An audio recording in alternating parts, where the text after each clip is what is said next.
दोस्तों तुम लोग का स्वागत है। कैसे तुम लोग? ये देखो ये सुबह की धूप है, ये देखो ये वाली, ठीक है। तो चलो कोई बात नहीं, बादलों को चीर के ये आराम से यहाँ पे पहुँची जाएगी। तो ये जो सामने तुम लोगों को धुंध देख रही है ना, कोहरा, ये ठीक हो जाएगा थोड़ा सा, है ना। तो अभी क्या हुआ, चलो अंकल कह रहे हैं कि मैं आज पूरा पहुँचता 10 बजे तक। तो गौरव भाई भी, मैंने कहा तुम आराम से आओ, वो भी लेंटर की पाइप डाल रहे हैं। मैंने कहा आओ फटाफट पहुँचो यार, अंकल बड़े स्ट्रिक्ट है क्या थोड़े से टाइम के लिए।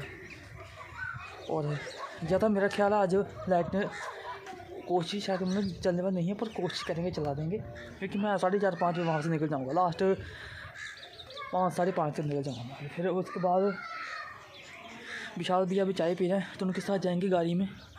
जो वो सामने आप लोगों को बोलेरो गाड़ी दिख रही है ना, वो सामने बोलेरो गाड़ी, उसमें चलेंगे, ठीक है।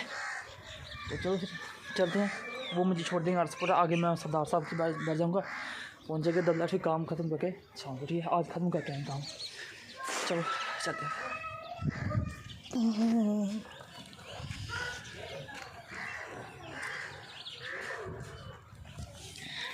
बेचारी का देखते हैं, चलो